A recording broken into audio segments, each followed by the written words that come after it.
State of the Union addresses can be a type of partisan Pilates for some.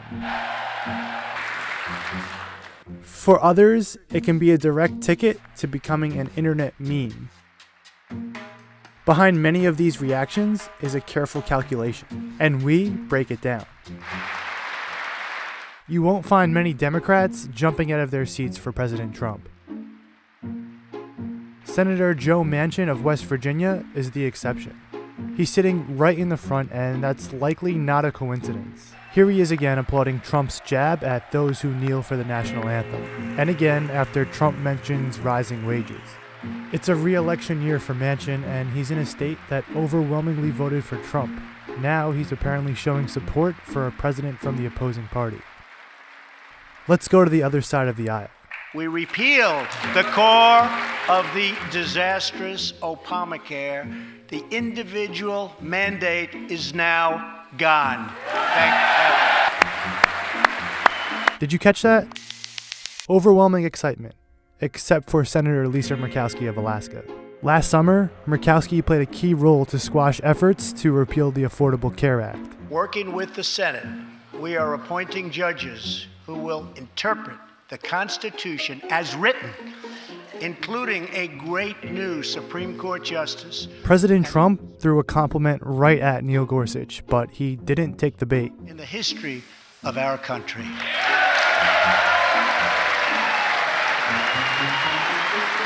Did you notice who stood?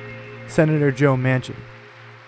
But justices must make careful and largely coordinated choices about what statements are uncontroversial enough to warrant applause. We can achieve absolutely anything. America is grieving for you. Kenton Stacy would have died if it were not for Justin's selfless love. Another group that attempts to play it down the middle, the military officials.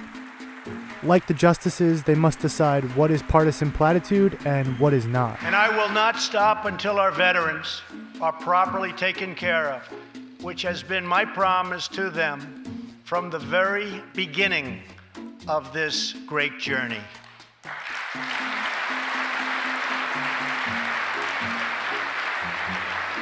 We must modernize and rebuild our nuclear arsenal, hopefully never having to use it, but making it so strong and so powerful that it will deter any acts of aggression by any other nation or anyone else.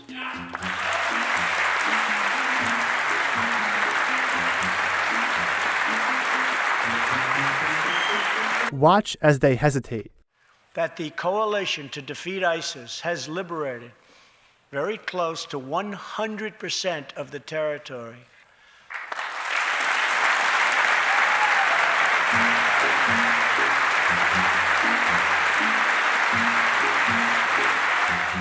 To clap or not to clap? In a deeply divided Congress, applause or silence can send a powerful message.